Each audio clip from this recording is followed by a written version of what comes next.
को देखने लड़के वाले आए थे, लेकिन उन लड़के वालों में एक खासियत है कि उन्हें लड़की में कोई अच्छाई नहीं चाहिए, बस उन्हें पकौड़े बनाने आते हो।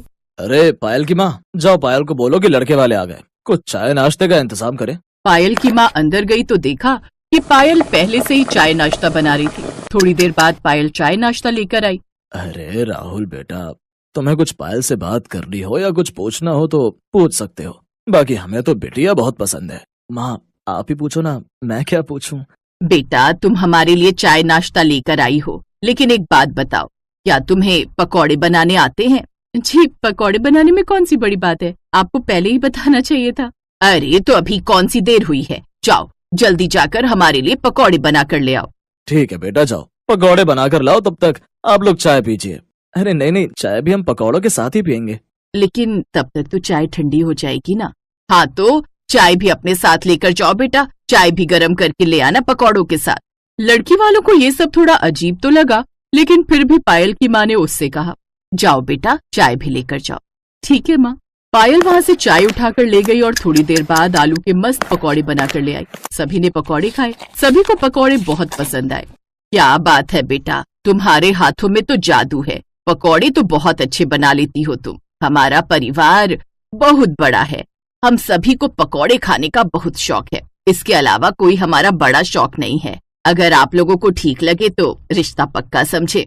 हाँ, हमारी तरफ से भी ये रिश्ता पक्का ही समझिए। आप लोगों की इतनी बड़ी कोई मांग भी नहीं है, सिर्फ पकौड़े बनाने आते हो, वो तो हमारी बेटी को आते ही हैं। क्यों बेटा पायल? जी पिताजी।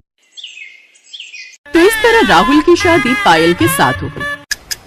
ससुराल में उसकी 2 जेठानियां, 2 जेठ, एक ननद, सास ससुर और राहुल को मिलाकर बहुत बड़ा परिवार था। आज पायल की घर में पहली रसोई थी। बेटा आज रात तुम्हारी इस घर में पहली रसोई है, हम सबके लिए खाना बना दो। लेकिन सासू माँ खाने में क्या बनाना है?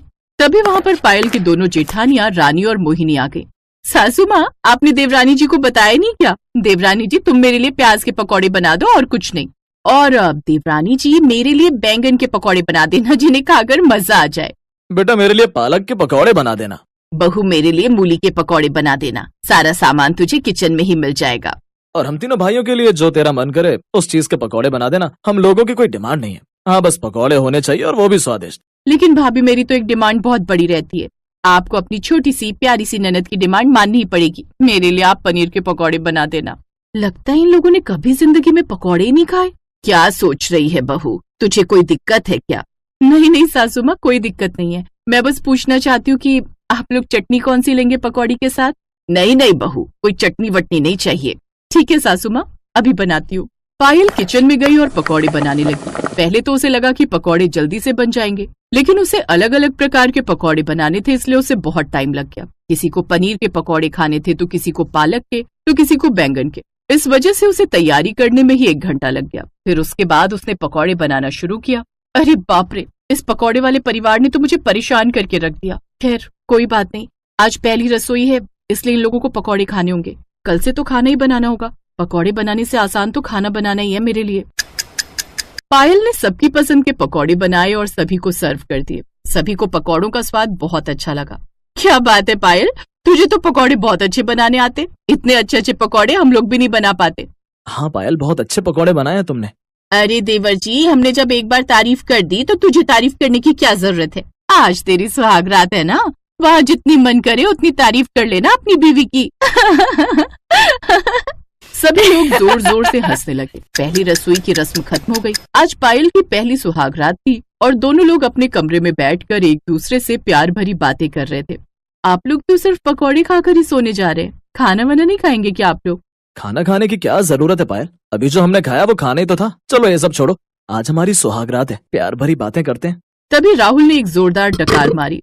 बाप रे, इतनी लंबी डकार, लगता है आपने कुछ ज्यादा ही पकौड़े खा लिए हैं। हाँ पायल, इतने स्वादिष्ट पकौड़े मैं आज तक नहीं खा पाया, इसीलिए ज्यादा खा गया शायद। थोड़ी सी वॉक करके आता हूँ, लगता है पेट में गैस बन गई है। राहुल घर के बाहर वॉक करने चला गया। किसी तरह वो रात बीती और सुबह हो गई। सुबह सुबह पायल सभी के लिए चाय बनाकर लाई।